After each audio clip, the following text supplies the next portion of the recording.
bienvenue pour notre émission Top Cuisine. Cécile Hermeline, bonjour. Bonjour. Alors vous nous recevez ici chez vous dans votre magnifique jardin pour un programme de cuisine.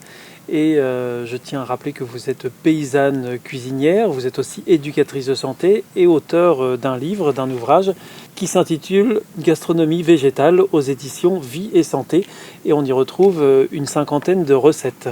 Alors aujourd'hui, vous nous proposez un dessert et il s'agit d'une tarte aux pommes à l'épeautre et coco.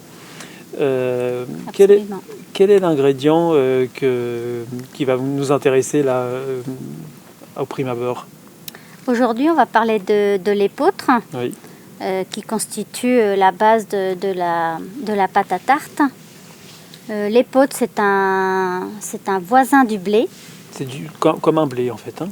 Oui, ça ressemble au blé, de par sa nature, mais il est différent de par sa composition. Il est beaucoup plus riche que le blé en protéines, en phosphore, en magnésium et aussi en vitamine B. Donc c'est beaucoup de qualité. Et alors il y a des indications pour utiliser plutôt l'épeautre que le blé ou c'est un choix? Si on a des problèmes de digestion, l'épeautre convient souvent très bien. D'accord. Plus digeste que le blé? Oui, généralement oui. Et quels sont les autres avantages de l'épeautre par rapport au blé? Il y en a d'autres? La finesse de sa saveur. Elle permet aussi d'obtenir des pâtes qui ont une couleur légèrement, avec beaucoup plus de teintes jaunes, donc beaucoup plus colorées que le blé. Et en apport nutritionnel, comment l'épeautre se positionne par rapport au blé par exemple? Donc il a plus de protéines, donc c'est intéressant. En général, dans le régime végétal, on pense qu'il n'y a pas beaucoup de protéines, mais non, les céréales sont bien pourvues et l'épeautre notamment. Et alors pour les gens qui seraient allergiques ou intolérants au gluten, comment est-ce qu'ils doivent appréhender le gluten, l'épeautre, pardon? L'épeautre peut être consommée par les personnes qui ont le syndrome du côlon irritable, sauf pour les gens qui ont la maladie de cœliaque, c'est contre-indiqué également. D'accord, donc il faut faire très attention quand même. Alors, vous venez nous parler de la tarte aux pommes à l'épeautre et coco.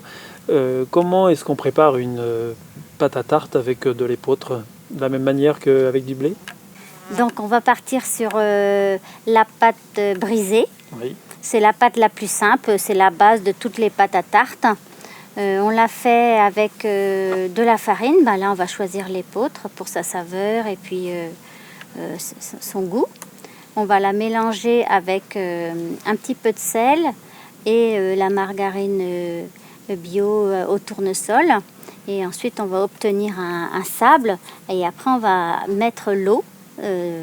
Et on va faire un pétrissage léger. On ne va pas trop brasser.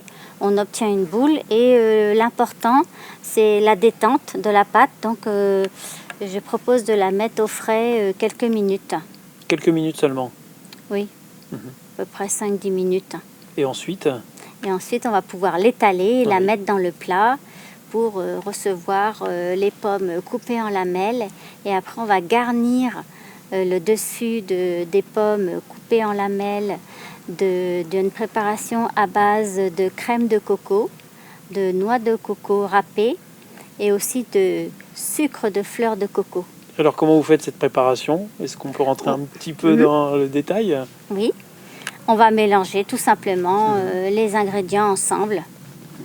La crème. Et on le verse sur la garniture? On nappe en fait les pommes. Et après on met tout ça au four à peu près à 180 degrés pendant 30 minutes. Et vous avez une variété de pommes préférée ou peu importe?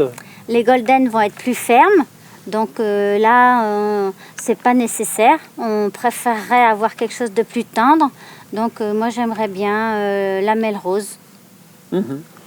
Et donc le temps de préparation de cette tarte? Bon, à peu près 20 minutes. Et puis le temps de cuisson? 25 minutes, 30 minutes. Donc en 1 heure, globalement, la tarte est prête. Oui. Voilà, merci beaucoup Cécile. C'était Top Cuisine. Nous étions dans votre magnifique jardin à la Perrière, à 2 heures de Paris, dans l'Orne. On se retrouve bientôt pour un prochain programme. Je rappelle, avant de nous quitter, que vous êtes auteur de l'ouvrage Gastronomie végétale aux éditions Vie et Santé. Merci, au revoir. Merci.